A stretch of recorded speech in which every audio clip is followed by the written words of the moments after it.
Chuck and Freddy at the movies. Hello. Hello. This week we have watched Thor: The Dark World. Mm. Exciting. Exciting? Just edge of your seat. What did you think?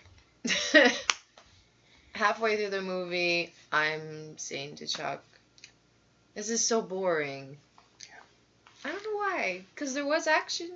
It was. Well, I mean, the thing is about this movie, it's about evil space elves trying to destroy the world. The universe, actually. Not just the world, just the universe. All worlds. Why do they want to destroy all the worlds? Where are they going to live? Well, they're the dark world, right? They're there before the light. So you turn the universe into darkness. They're at home, and they don't have to deal with pesky other people. Non-evil people? Non-evil elf people. But that premise should actually be very exciting. Yeah. Yeah. Like that. How do you run that? Wow. You have Doctor Who is the bad guy. Doctor Who? Yeah, the 11th Doctor. What I was telling you when we watched it, that's the 11th Doctor. Oh, it is? Yeah. Oh. I think 11th. Hold on. Anyway. Well, he's got a lot of makeup on and Yeah, stuff, so yeah. that's probably why I didn't recognize him. Yeah. You kind of hear his voice sometimes coming out. It's a very, distinct accent. But yeah, I mean, it's kind of drab. Maybe the pacing was a little slow. It's a little slow. The guy who directed this movie also directed episodes of Game of Thrones. Mm-hmm. So it's set more like a TV show where you just sort of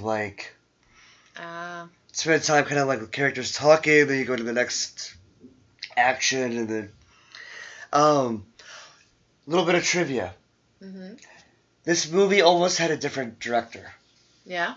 And that director's name was Patty Jenkins. Oh, the girl did Wonder Woman? Wonder Woman, yep. She directed Wonder Woman. So you can see Wonder Woman was good, better than this. Yeah, really good. So, yeah. I mean, that's what it could have been. Mm-hmm. Wow. Yeah, and again...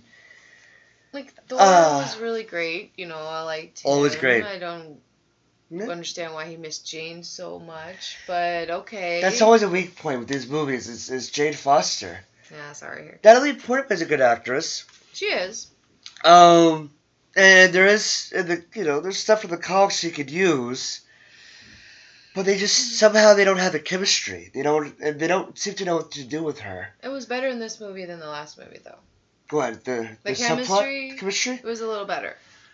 I could see that, because in the last movie, she spent most of the time thinking he's crazy, so whenever she falls in love, it's like, well, you spent most of the time thinking he was crazy, now you're in love. No. Now that you know that he's a hot space god. Space god. Thunder space god. Thunder space god. And that's why I guess she kind of... It's really funny, though, when she was in Asgard, and they were examining her, and she's using a bunch of science words. I can't remember what she said exactly, but just are you, whatever. And they're like, this is some soul connection thing, and she's like, do you use blah blah blah to do that? And they're like, yes. And then she's like, well, then it is. It's kind of funny. She's being like the smarty pants. But like Thor explained in the first movie, what you would explain with magic, we explain with science, or the other way around, or something. It said science and magic were one and the same. Yeah.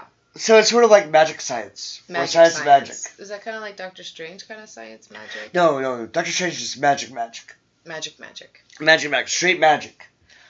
Okay. There's different levels of magic. Why isn't he called Wizard Strange or Magician Strange? We can talk about that when we watch Doctor Strange. You're getting ahead of. Sorry. Of us, so. Yeah, but anyways, that's interesting. Yeah, there are some things that the movie did well. Mm-hmm. Thor's always good. Yes. And seeing Thor interact with Loki and Odin, it's always good. Anthony Hopkins is awesome. Mm-hmm. And Tom Hiddleston is Loki. Loki's still the best Marvel villain, I think. How did he survive? He's Loki. How did he survive falling into a wormhole? Thor saw him die. His face went all dark. Illusions. It's all magic. That's quite an illusion. Yeah. Spoilers, sorry. What's a spoiler review? So He dies. You can do spoilers. Dies and then somehow comes alive again. He does make doubles of himself. Mm. And sometimes it seems like those doubles can actually touch things, so it could have been a double that put his sword into curse, got stabbed, and that's what Loki or Thor was holding. Otherwise, I don't know. But no. Yeah, Loki, Thor, Odin. Frigga was good. Mm-hmm. I like Frigga. I don't think I talked about her. We didn't talk about her in the last Thor movie, did we? We may have. I don't remember. I don't remember. But I liked her. I've always liked her. Mm-hmm. The Warriors 3, the Sif. Mm-hmm. That's the thing. I think Thor should be with Sif. I ship Sif and Thor. Yeah. Well, that's the first time you really notice that she may be interested in Thor, because when Jane shows up, she's like, gives her a look, but it's not really a jealous look much, or less kind of like, ooh, what is she doing here? So it could be jealous, but it could also be just her protecting her country. Or I saw it as jealousy. it could be even just the first movie, her I thought being protective of Asgard. Even in the first movie, she seemed to have a thing for him. I thought. Mm. So, but I like her. In Agents of S.H.I.E.L.D., she loses her memory, and then somebody says something about Thor, and she can't help but smile all the time. So she's like, well, I guess I know him because I keep smiling every time you say his name. So yeah, all the Asgardians, always the best part. The Warriors 3, they're fun. Heimdall, always cool. I like him. He's like my favorite. He killed a spaceship with his sword. Yes, he jumps up and just goes, ah! I want that guy, like, guarding us, you know? Because not that we need anybody protecting us, but if we did, I would want someone like him, because, man, nothing gets past him. How did he see in an invisible ship? He's not good. Yeah, he's good. Yeah.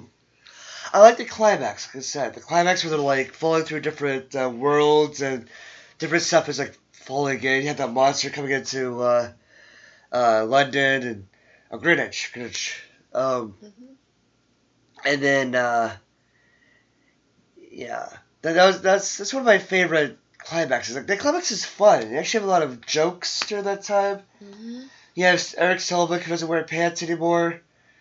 Thor, like, he hangs up the hammer on the little hook. Mm-hmm. And, even Darcy wasn't that annoying at the end there, where she's like, oh, it's Mew Mew! And so, if you had that amount of fun, like, throughout the rest of the movie, I think it would have been a really fun movie, but as it is, it's kind of a dull. It's a little dull. A little dull. And it shouldn't have been. Anyway, anything else? Nope. So what's next? That would be, Captain America Winter Soldier. Ah, saw that on an airplane. Yeah. Well, we saw it together, too. We did? Yes. Ah, okay. So, alright, and that's a fun one. That's a good one. Mm-hmm. So I think Phase 2 kind of started off at a rocky start. Iron Man 3 and Thor Dark World. But both of which I don't remember much. I didn't really see them. No. Alright. So, but Captain America Winter Soldier, one of the best Marvel movies, one of the best superhero movies, so I'm excited to see that again. So, until next time. Bye.